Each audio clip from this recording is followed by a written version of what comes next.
On this week's episode of the WNP podcast, the Broncos are feeling dangerous. Boo.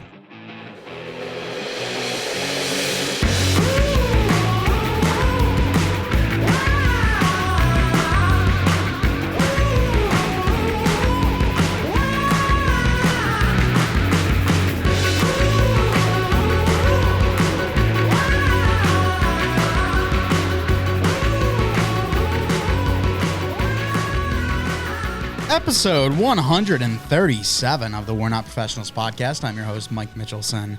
And joining me today, as always, my co-host, Chase Crawshaw. Chase, how you doing? I'm doing swell. Thank you for asking. How are you? I am doing great. I had work today. Me too. So did you. Went in. I was forced to take a break, like 2 hours in. And then they were like, 2 hours after my break, they're like, okay, you can go home.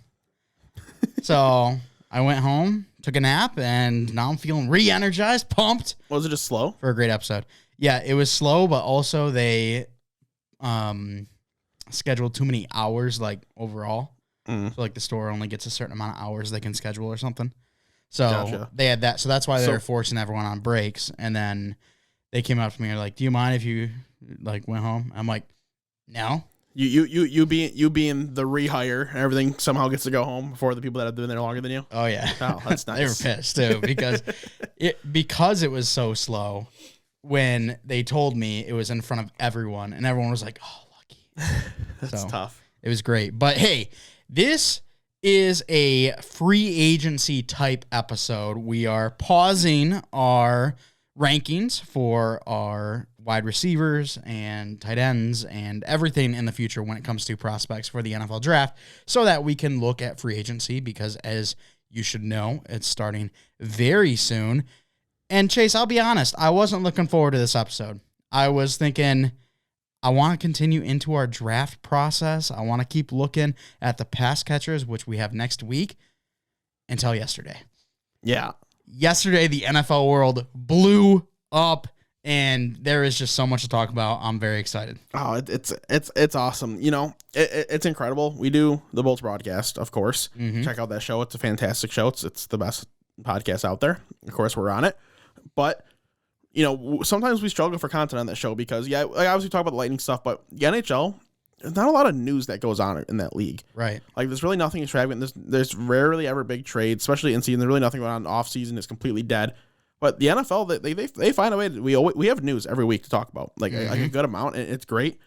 You would think that randomly, you know, like in the months of February, early March, before free agency even officially starts, you wouldn't have too much to talk about other than a couple tags, but there's a lot more than just a couple tags. Yeah, I mean, 3 days ago, I wasn't sure what we were going to be talking about except for free agency itself. I'm like, do we got to go super deep into it? Do we got to talk about, the 49th best free agent? That's not going to be the case this time. You know, we're going to talk about some of the big names and possible locations for them, but we're not going to be getting into the real nitty gritty because of how much news we've got going on. So let's start with franchise tags. I'll go through the names. You let me know if you're surprised by any of these tags. First up, Chris Godwin, Devontae Adams, Evan Ingram, Dalton Schultz, Jesse Bates, Cam Robinson, Orlando Brown, David Njoku, and Mike Gesicki. So Chris Godwin, Devontae Adams. What's Schultz? Why am I forgetting? Dalton Schultz. Jeez, I almost call him David Schultz. Dalton Schultz, Jesse Bates, Cam Robinson, Orlando Brown. None of those surprise me. Funny thing, what does surprise me is every tight end except for Schultz that got a tag here. So Ingram, you know, technically he had like one of the best starts to like a tight end career ever, with his yards and touchdowns and all that stuff, but he's very drop heavy and has underwhelmed his potential. So I was a little surprised. Maybe they're trying to do a tag and trade. I don't know. Because I've heard that teams are still calling and asking about Evan Ingram. So maybe that's what they're doing here. I don't know. But we'll go to Mike Gesicki next. This is the one of these three that I could see as being the most realistic one. Because he is a good tight end. He's not like a great tight end, but he's a good tight end. He considers himself more of a bigger slot receiver, which I can kind of see as well. Like he's somewhere in that mix. But, you know, he's not someone that's like a game changer, someone that I think that, you know, if he were to leave the Dolphins, I think they would be able to find a way to recover. So, you know, right. I don't think it was like a necessary move, but I don't have any issue with the move. The one random one is David Njoku. So I didn't see this coming. They don't seem like they don't want to use this guy ever. I don't know why.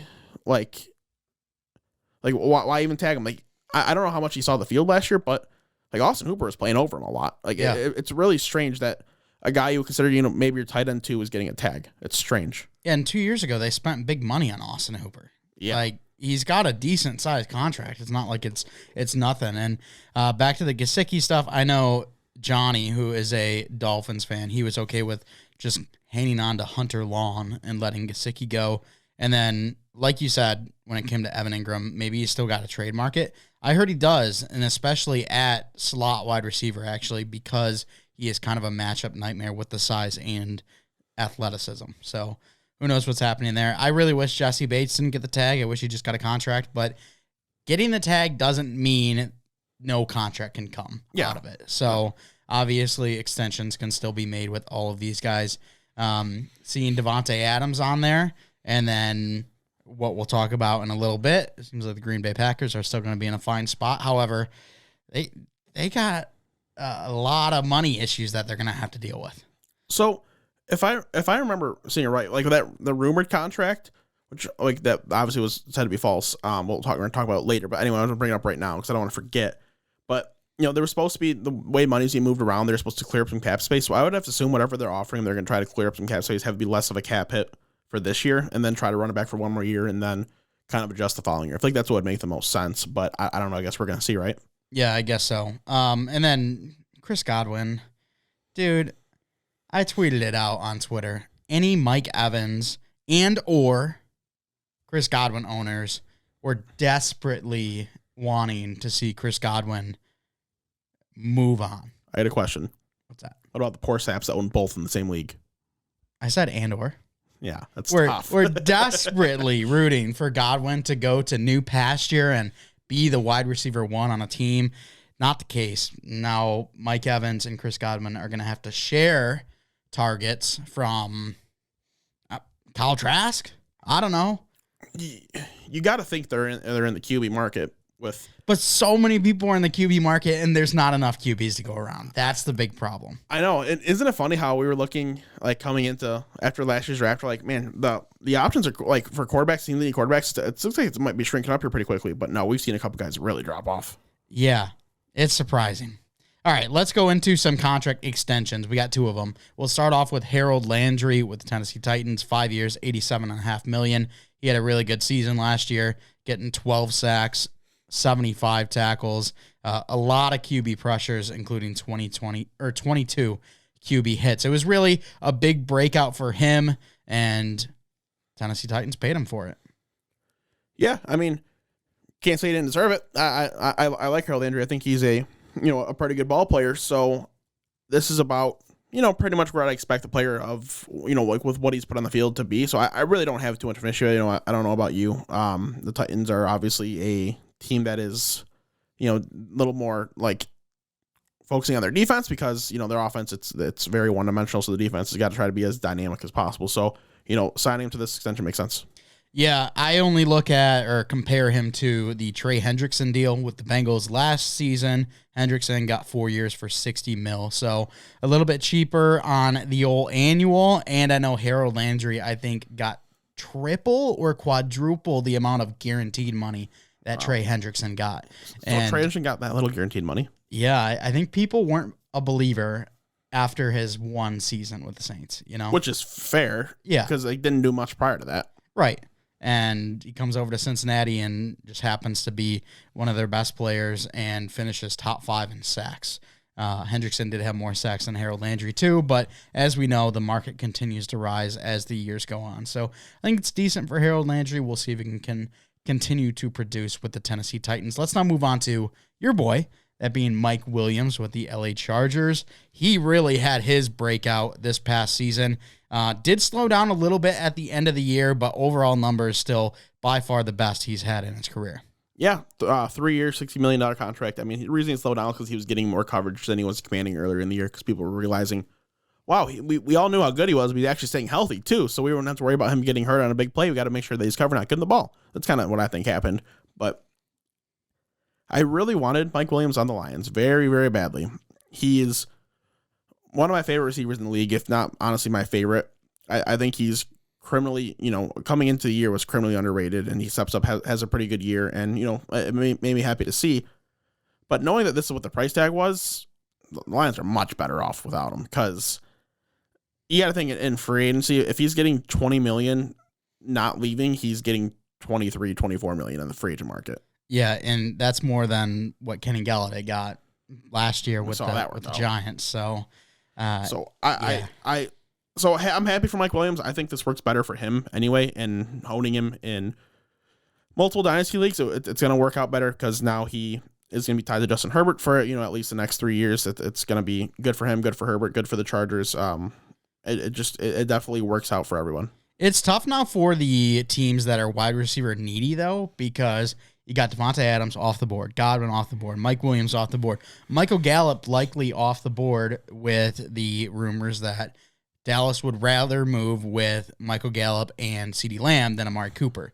So your top guys are going to be Amari Cooper and Allen Robinson. Which Amari Cooper, talent-wise, is a top 10 receiver in the league, but it's just he does everything in such boom or bust ways that it's it's not something you can necessarily always rely on every single week is the problem. But I really don't understand that whole rationale. I don't like why sign a guy to such a big contract to just literally it was only one season so far, right? On that contract, maybe at most two. At most two. It was one season at most two on this contract. $20 million a year, I think, is what he was getting, and he's already getting released in favor of Michael Gallup, who I think is a good receiver, but I think is nowhere near the level of Amari Cooper. Like absolutely nowhere near the level. So it's really strange to me. I don't know why you want to keep that guy that you're committed to, unless they think they can get Michael Gallup so much cheaper that they can really add around, or like keep him for cheaper, I should say, that they can kind of add around him and fill in some holes. I don't know if that's the case. It makes sense, but I think Amari Cooper's going to go somewhere and utterly dominate. Like he's going to go somewhere that needs a number one wide receiver and be that number one wide receiver. Yeah. So Amari Cooper's coming up on his third year in a 5-year deal. So he played out 2 years on it. I just find it super interesting that the Raiders were so okay with giving up Amari Cooper, and now the Cowboys are moving on with Michael Gallup instead of Amari Cooper. I know he's a little inconsistent, but he's a great player. We all see that. I wonder if there's something else with the player himself. You usually would hear about those type of things by now, especially in football. That type of stuff tends to get out, so you feel like you would have heard something by now, and I've never seen anything. But honestly, like if you're just trying to release a guy, like between two players, I think I'd rather keep Amari Cooper than Zeke Elliott.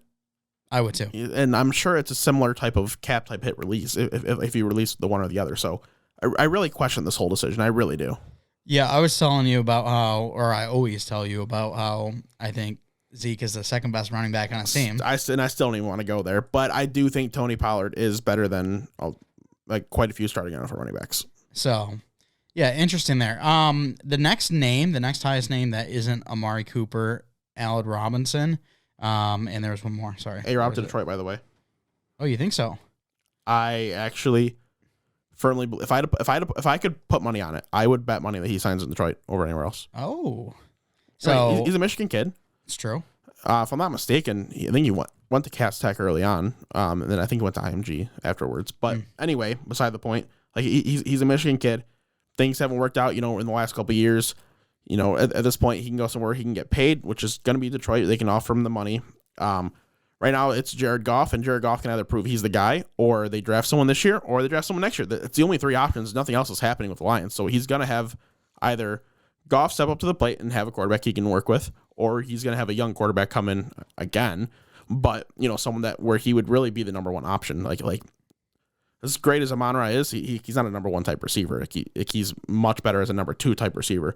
And Allen Robinson is good enough to be number one receiver. So I just think it really makes a lot of sense. I don't know where else I could imagine him going, getting the type of money that he wants, getting the workload he wants, and being in the right area, One name came up to me, but I don't know their cap space right now.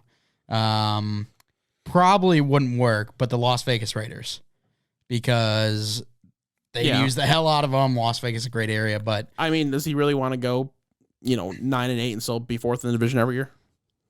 I mean, at that point, just go 5-12 and be fourth in the division. Yeah, I mean, like what?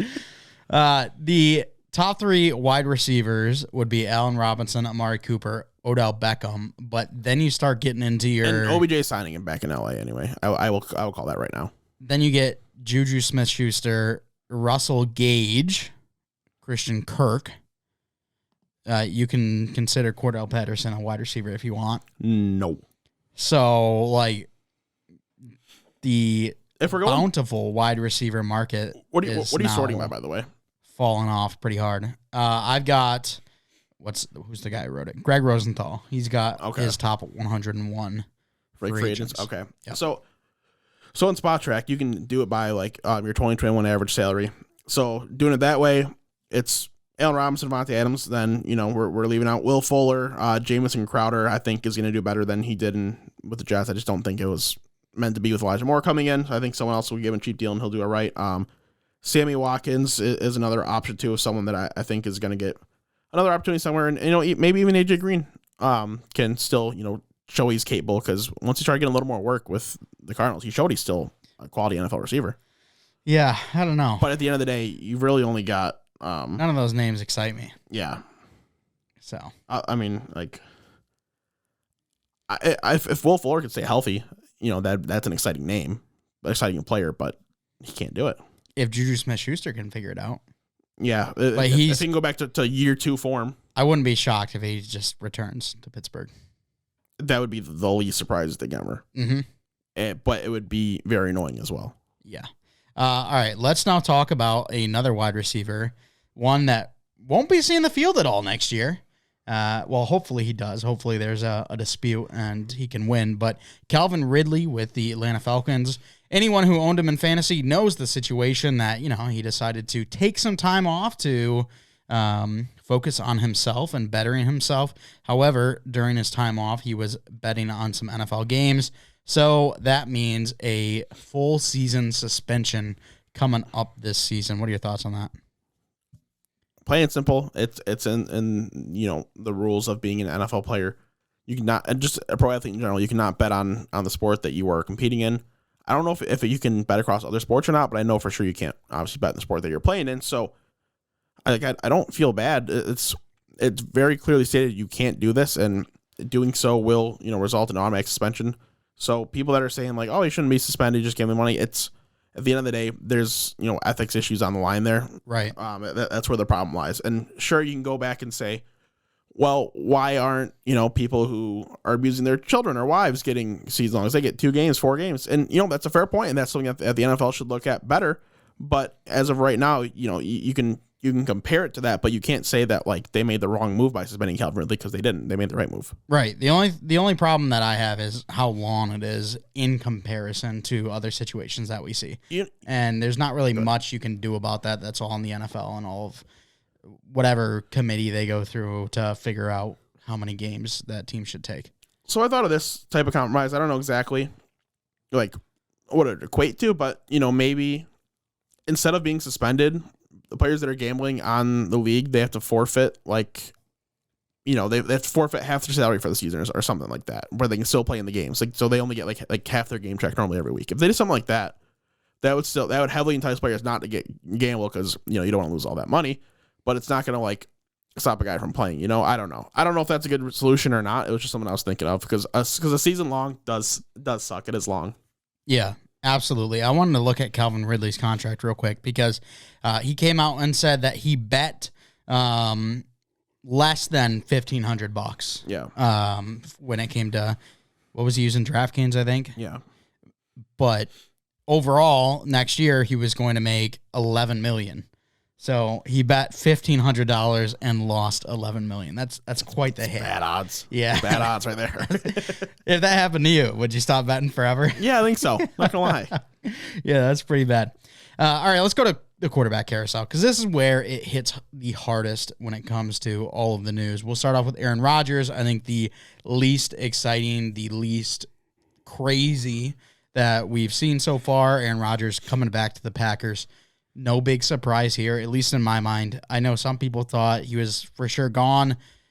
I just thought the whole situation, it seemed like exactly what it was going to be last year. He's going to come back. Yeah, unfortunately, it's the case. But whatever. At least they can look at it as now they're not getting a haul for him. They're not going to get 3 or 4 first-round picks, and then the Lions are going to be stuck again against the Packers of 20 years of success. Hopefully he just fizzles out.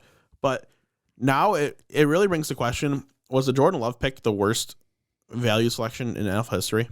No. I did see that. I saw someone say, oh, Jordan Love is now the worst draft pick in NFL history, beating out Trent Richardson. No, not the case. I mean, I'd like to see the kid play before we can say that. If he gets... I think the Packers were dumb to do that. Yeah, no, it's not him, the player, being a bad pick. It's the pick itself, the value that was created from the pick being bad. Because zero value has been created. I don't think we can say that. But you can, because right now he's being used 0 on the field and he's not being traded. They don't want to trade him. Yeah, but guess what? Trent Richardson is out of the NFL. Once Jordan Love is out of the NFL, then we can decide that. Yeah, but what did now? They got like a first-round pick in return for Trent Richardson. And it'd be a great value. What did they turn it into?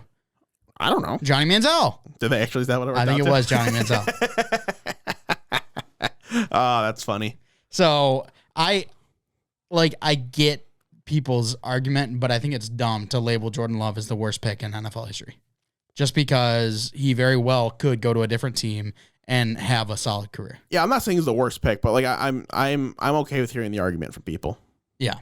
So there you go. Aaron Rodgers staying put. We did hear rumor wise 4 years, $200 million. That was not confirmed. That'd be so much money. That is a lot of money. That would make him the second highest paid. The first. It'd make him highest on average. Yeah, on average. $50 million a year. Because what's Mahomes average, like 45? 45. We can earn up to like 50 or 51 with bonuses and stuff. Right. But if I'm not mistaken, Rodgers was like pretty much all guaranteed money. Mm-hmm. Well, hey, Jerry Jeudy was not happy when he heard Aaron Rodgers was returning to Green Bay. However, an hour later, cheered up really quickly as Russell Wilson traded from the Seattle Seahawks to the Denver Broncos. What a move. Like, this is literally the biggest move that I can remember in any sport. Like, it's ginormous. It's bigger than the Stafford trade last year, in my opinion. And there's just so much that is going to come from it. It's definitely one of the biggest trades we've been alive for, but nothing will ever be bigger than the Wayne Gretzky trade, like the original one. Yeah, I wasn't alive for that. Sorry. Yeah, exactly. So it could be the biggest one we were alive for, and it was wild. This is one I did not see coming. I truly thought he was going to be in Seattle until that contract ran out. Like, I thought there's no chance that they're just going to get rid of him. They're going to be in such a terrible spot.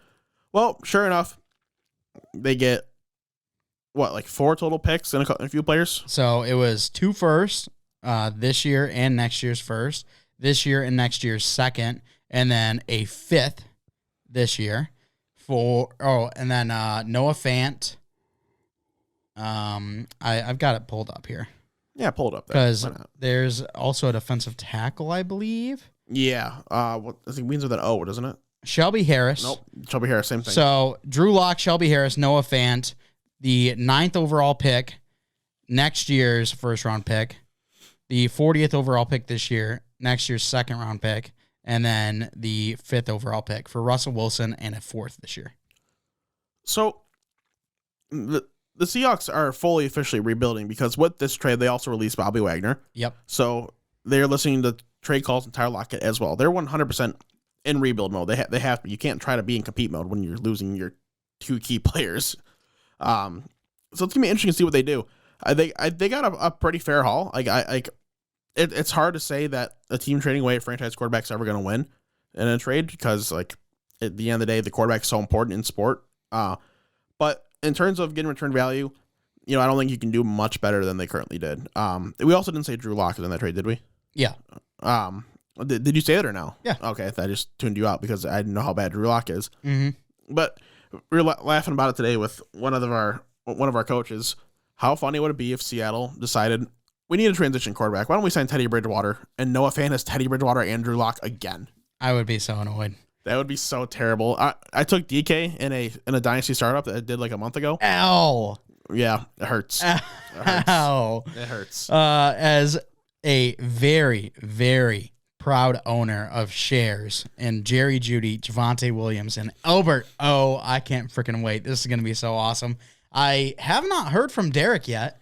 The Broncos fanboy. He's probably getting hammered. He's so excited. Yeah, I'm surprised he didn't post anything on a Snapchat story. He's a big Snapchat story guy, and there was nothing. Maybe he thinks it's all just like a giant troll and he's dreaming. That would be funny. But I did want to compare it to last year's deal with Matthew Stafford, see what the difference is.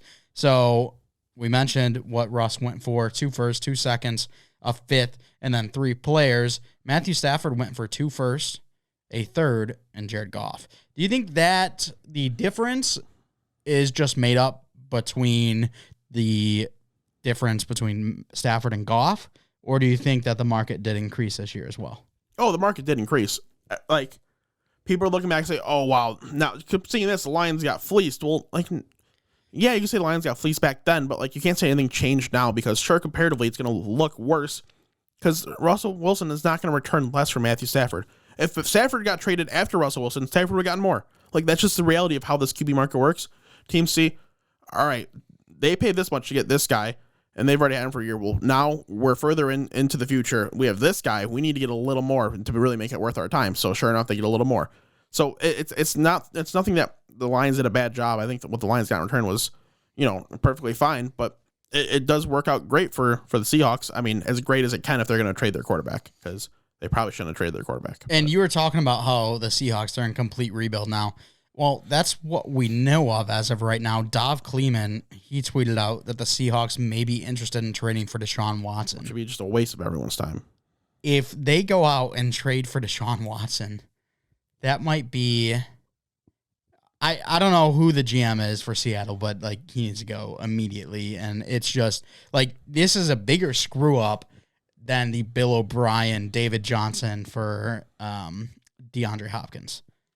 Yeah, it would be. It would make no sense.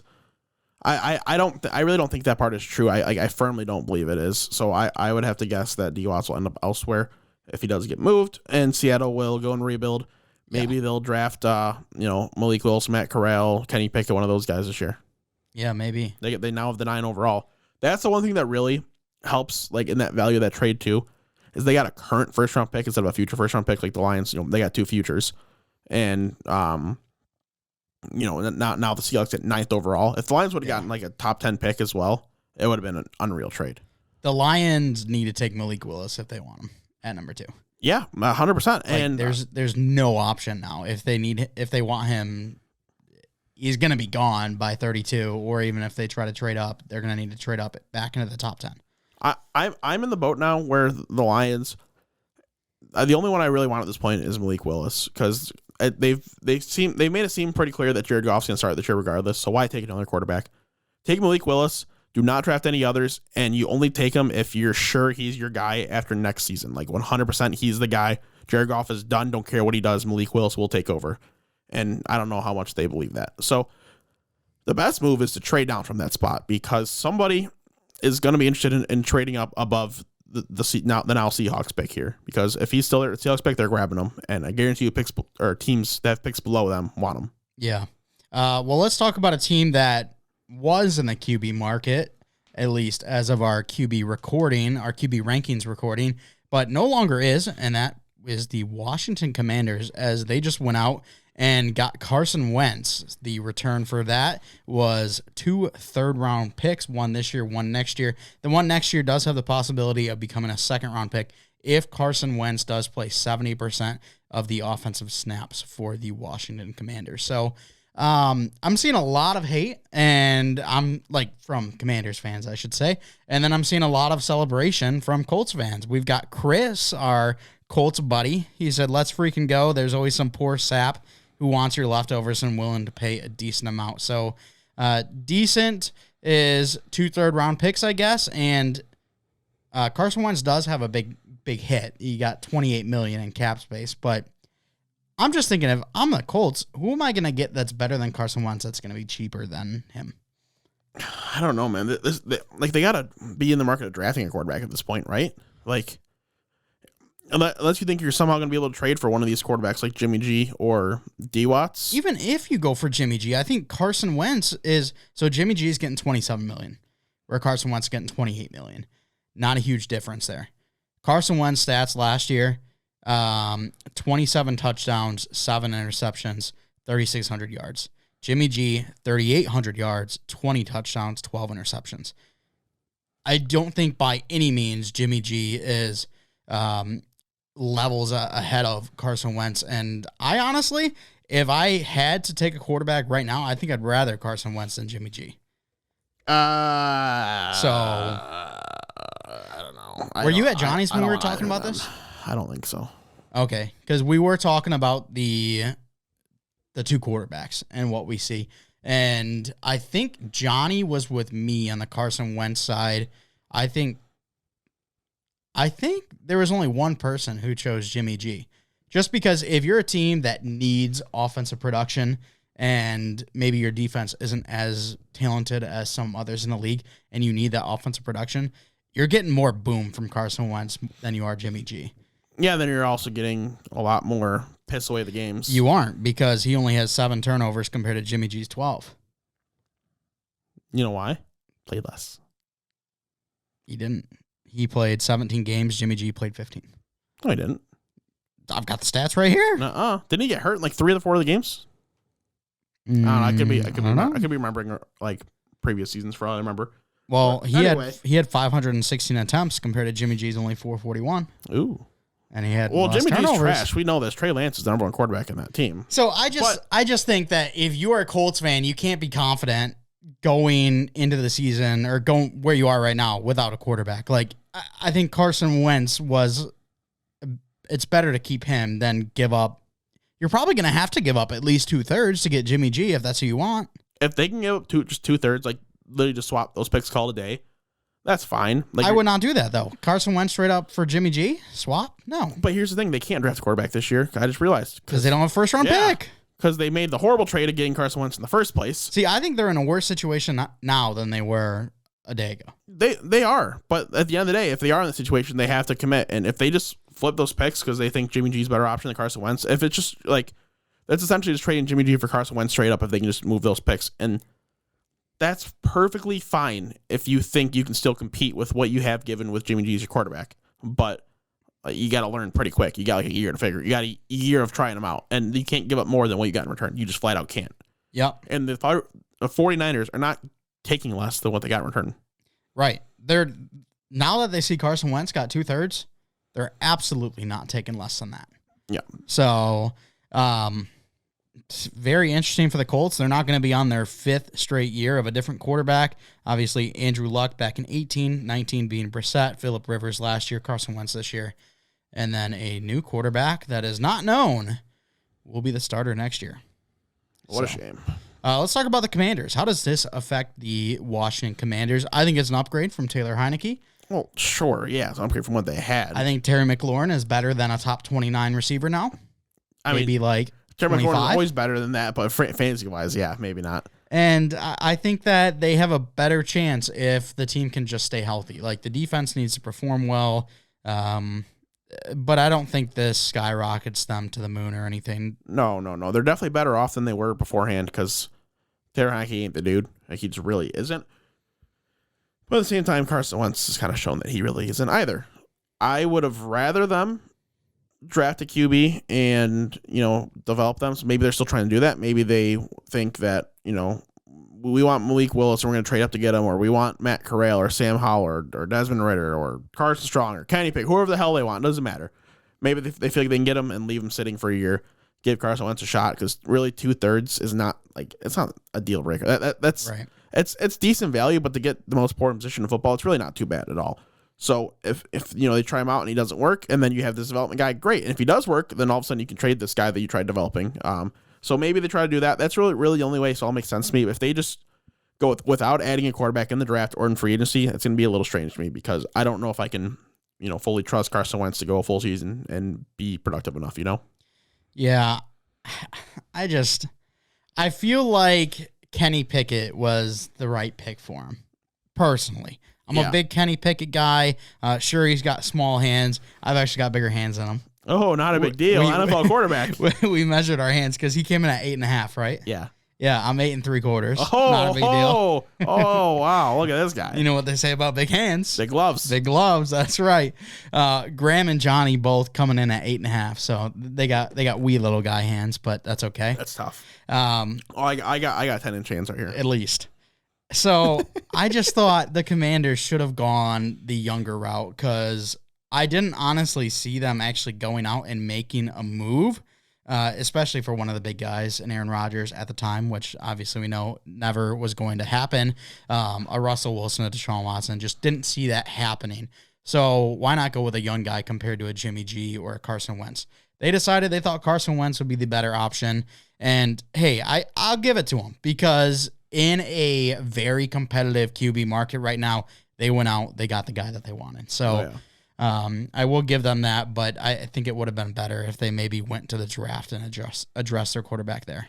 Yeah, well, that's fair. That's fair. I agree. What do you think about Deshaun Watson? You think that he could be on a team next year? Obviously, we don't really know about his situation, his legal situation right now. I know Friday we will be getting a much bigger update on what's to come because there's I don't remember exactly what it is, but a lawyer's bringing up the cases in front of a jury, I guess. So, I try to get I only saw it quickly when I was busy. I was working doing stuff, so I couldn't really read too much. But what I got is he's gonna plead the fifth in the actual criminal case. So they're pushing off the civil case, and so they don't interject each other. So you can't use testimony from the criminal case and the civil case. What they're trying to do. So they're trying to plead the fifth, and this will decide if he's going to be indicted or not. If they do decide he's indicted, then charges will officially be pressed. He'll go to jail, have to get himself out on bail, blah, blah, blah. If they decide not to, then the charges will drop, move on, but he will still have the civil case to worry about down the road. Yeah. So do you actually see him being on a team playing for someone this upcoming season? I just can't answer that right now. Too early. It really is. If the criminal cases are dropped, yes. If it's just a civil case, then 100% he'll be playing football next year. If the criminal charges are going to be placed, then odds are it's no. Mm-hmm. But we've also seen crazier shit happen in the NFL. Right. And I've seen a lot of rumors on possible landing places for Deshaun Watson, including the Cleveland Browns, with Baker going over to Indianapolis. Oh, I thought you were going to say Baker going into retirement.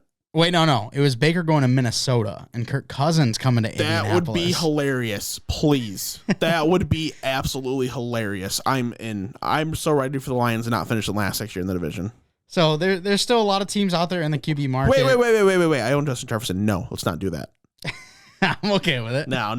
I would trade Justin Jefferson immediately. I don't care how good he is. You wouldn't get the value you're looking for. I don't care. I'm getting it. I'm getting something. I guess I get 3 firsts for him.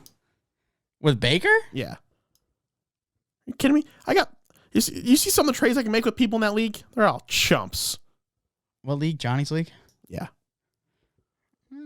Johnny's league doesn't trade. Well, there's one chump I trade with a lot. John Dowell. No. The guy that joins the podcast sometimes. Graham? Yes. He's probably my most traded with person in that league. I know we had a trade way back when. We had one trade. We should continue. The first year. We should continue to work on some of this. Some trades between us. Yeah. I just don't think it'll ever work. No, because we're in the same position every time. Yeah, we're both competing, and unless you just want to give me Najee and I can give you, I don't know, a handshake. Yeah, you wish, buddy.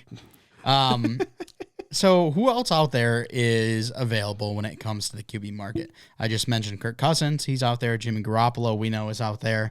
Ryan Tannehill is not, according to the Sleeper app, who said Ryan Tannehill will be the starter for the Titans. Who else? You see me shaking my head? You're missing the 2 most important names, the 2 biggest players in the QB market.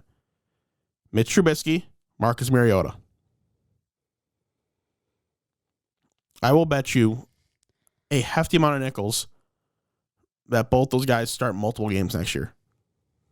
Okay, I'll do that. All right. I wouldn't be shocked if it's hefty amount of nickels. A multiple is just, what are we, 2 or more, 3 or more? 3 or more. 3 or more. I'm okay with 3 or more games. Okay. Excuse me. Jameis Winston's out there. I mean, there's a lot of guys, but there's really no big movers anymore, except for Deshaun Watson. No, The only thing that can happen is a trade that we're not seeing happen or like seeing coming right now, which like a Jimmy G trade seems likely to happen. A D-Watch trade, if the Chargers are dropped, seems likely to happen.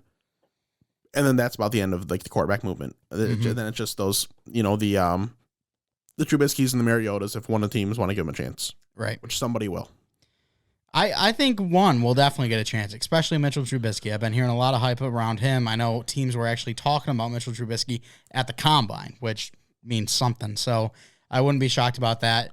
So you know what I think could realistically happen? What's that? Now that Dable is head coach of the Giants, and if he doesn't fully trust Daniel Jones, he had Mitch Trubisky in Buffalo. He liked him enough, thinks that there's enough to work with there, which he does.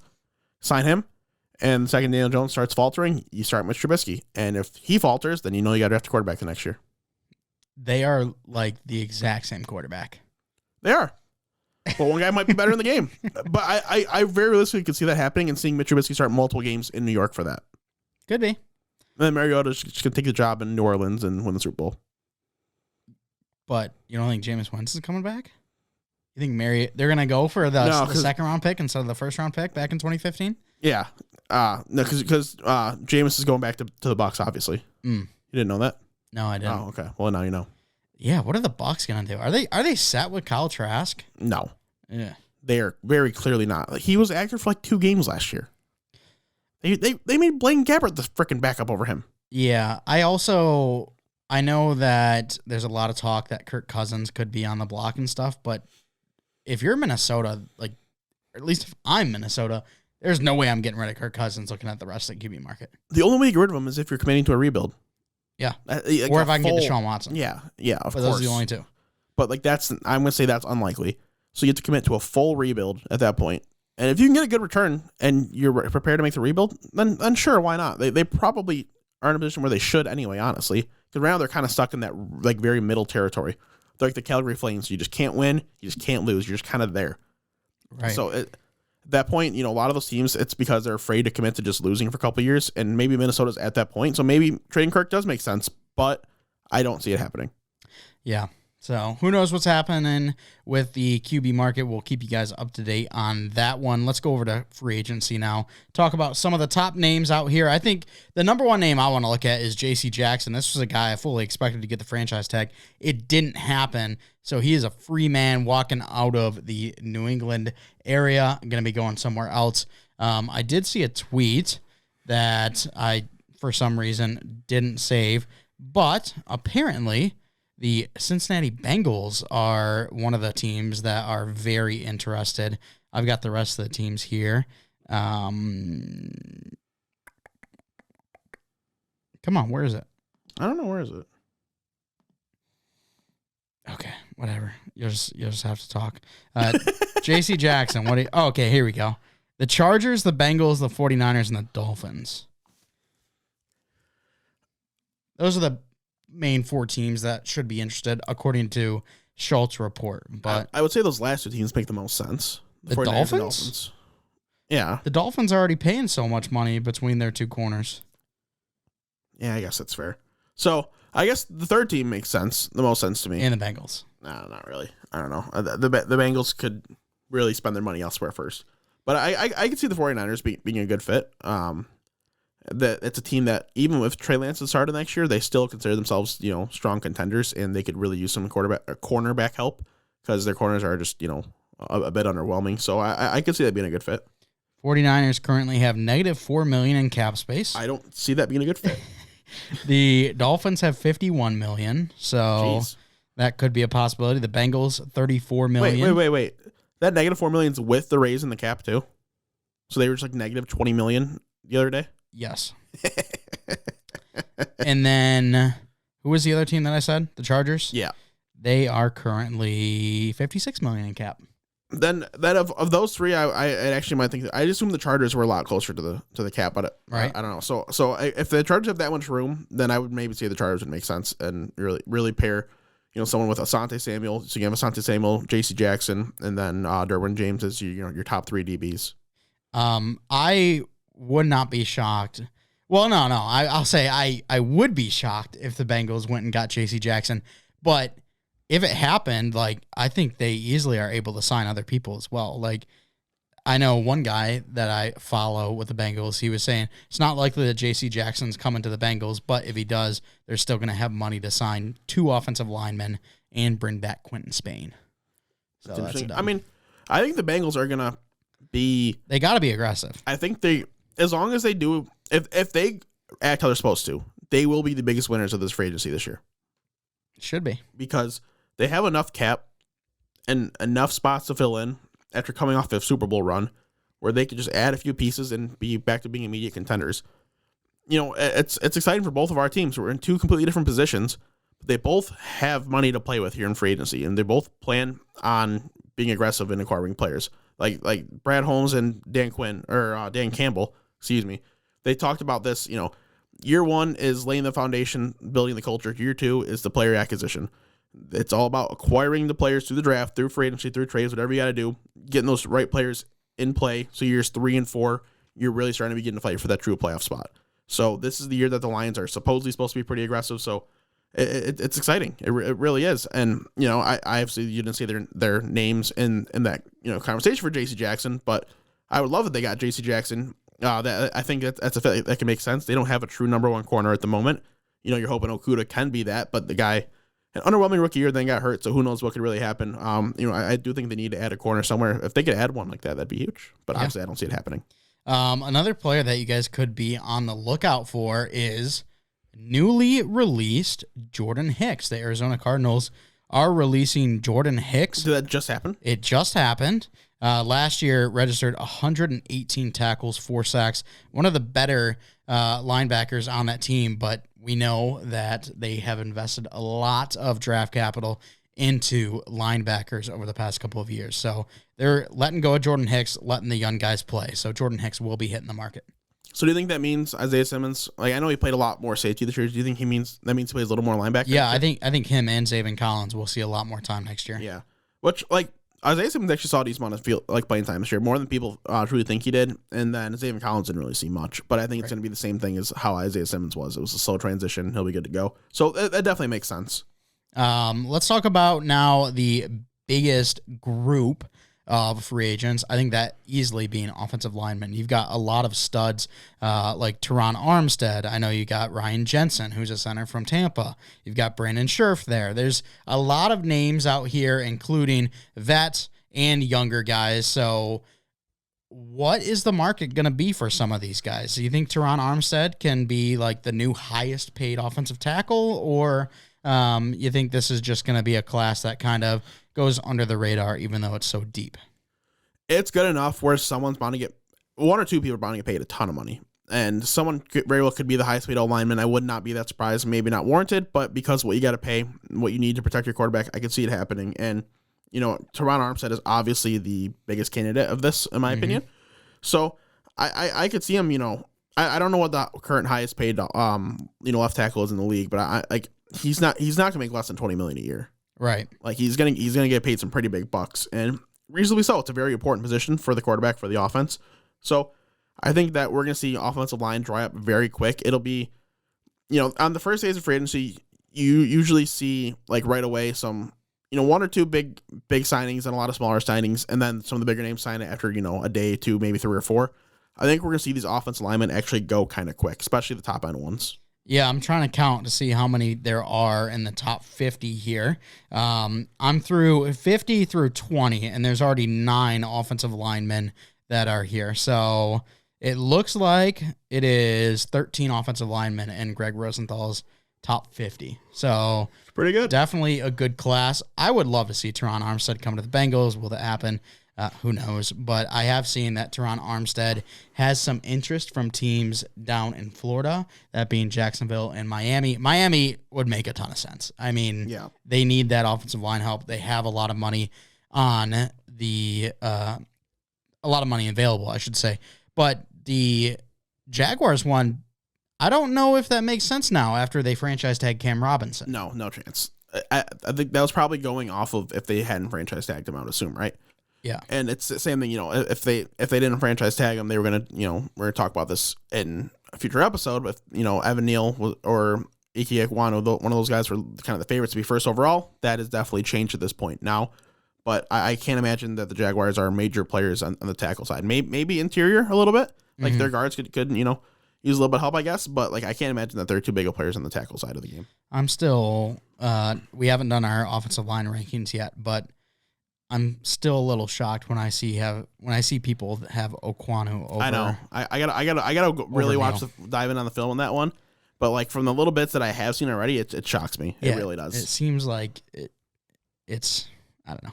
All right, we'll get into that in a couple weeks here. But Chase, looking at the free agency class, if your Lions could sign one player here, no matter the market, no matter how much money it would cost, if there's one player that you absolutely want to see on the Detroit Lions, who would it be?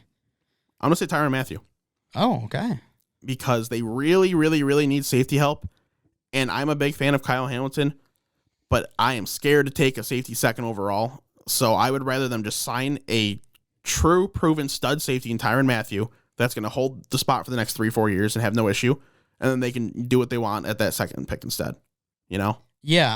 Is it Graham wants Marcus Williams, right, from the Saints? Is that who it is? Yeah. Okay. He like if you want Marcus Williams inside of Tyrann Mathieu, I guess that's fine. But I'd rather have the better player than the worst player. Right. He probably didn't expect Tyrann Mathieu to be available. Like I didn't expect him to be available. I thought for sure he was going to get locked back up. Mm-hmm. I think for me, it would be obvious, and I would go with Ndamukong Suh. No, actually. Let me find his name. I know he's a little bit deeper. Melvin Gordon. No, Laken Tomlinson. That's a good one. I want him on the interior of the offensive line for the Cincinnati Bengals. Get some more help there. I did realize scrolling through this. Trouble in paradise for the Bengals. Drew Sample's tight end number 1 right now. Yeah, he is. As of right now. Piscatio. I think that with the tight ends getting franchise tagged, I think very likely we just bring back CJ Uzomah. What if Gronk actually does want to still keep playing and wants to sign in Cincinnati? Would you rather Gronk or would you rather Uzomah? If I can only have one, I'd rather Uzomah. Just because he's such a presence in the locker room. I mean, you've seen his speeches before games. So I love that, and I don't know how much Gronk has left in him. He's not very fast, I can tell you that. No, he's not. And anyways, when I do my Bengals mock drafts, they will be taking a tight end fairly early in my mock drafts. That'd be cool. I also wouldn't mind giving O.J. Howard a chance. Yeah, I mean, the talent was there in the past. It's still around, just hasn't, fully found itself yet, Exactly. So that's what we're looking at when it comes to free agent wise. I'd love to know what team you guys support down in the comments and who is a top free agent you'd love to see land on your team. And before we move on, with Mike Williams now gone for the wide receiver position, he would have been my number 1 if he was available. Or if Devontae Adams is available, like obviously we go Devontae Adams, right? But realistically, the guys who are currently available, the guys who had a chance to be available, Mike Williams was my guy. So if if the Lions are going to fill a hole in free agency at wide receiver, which they need to do, I am in favor big time of Allen Robinson and DJ Chark. And then, DJ Chark. What's it going to hurt doing a 1 or 2 year deal for DJ Chark? See if he can keep himself healthy and go back to what he was, 2 years ago. Like he showed enough flashes where he has the speed and he has, the big catchability. Why not? Why not give him a shot? Yeah. We'll end it on the top 5 teams, in my opinion, that I think will be very active in this offseason, this free agency. I think the Colts, obviously, they just got rid of Carson Wentz. They now have $69 million in cap space. Nice. The Los Angeles Chargers, they sit number 2 with $57 million in cap space. Fully expect them to try to improve so that they can get Justin Herbert and the boys to the playoffs. I would expect the same out of the Miami Dolphins. They're going to be heavy in that offensive lineman market. They've got just under $50 million in cap space. I'd love to put my Bengals on there, but I don't know if that's actually going to happen. Another team I could see is the Denver Broncos. They just made the trade for Russell Wilson. They have $26 million in cap. Very likely they try to improve as well. Yeah, I think it's a fair list. I agree, pretty well or pretty much. I don't know what the wording I'm looking for is here. But you know what I'm trying to say. I mean, there's other teams that have a lot more cap, like Seattle Seahawks, the New York Jets, the Jacksonville Jaguars. I wouldn't be shocked with Jacksonville trying to see how big the market is with Trevor Lawrence. Kind of like how the Bengals, their market has definitely raised since getting Joe Burrow. Oh, yeah. See if the Jags can dip into some of that. But I just don't see those three teams being as aggressive as some of these other teams that are in a contending position. Yeah, I hear you. So that's going to do it for the show. Next week is going to be a good one. We're going back to our prospect rankings. We have our pass catchers next week. So we're going to be looking at tight ends, looking at wide receivers, and then we'll probably do a combined list as well. Can't wait. Make it one. My early rankings, I still got to do more film. Oh, I can't wait. I already can't. I was going to say, you can't say. We got to wait. I know. I just, it's good. It's interesting. It's gonna cause some debate and anger. Right. All right. Well, that's gonna do it for the show. I want to thank you so much for coming out and giving us a listen. If you want to stay up to date with all that we do, you can follow us on Twitter at WNP Sports Pod. That's again on Twitter at WNP Sports Pod. We also have a Facebook and an Instagram and a TikTok. You can follow there. The links for those are down in the description. If you are listening on YouTube, if you could please give us a like, comment, subscribe, and turn the bell on for notifications. Down there in the comments, let us know who your top free agent acquisition would be if you had the choice. If you're listening on a podcast platform, if you could, please give us a like or a 5-star rating and a follow. We thank you so much for coming out. And as always, we're not professionals.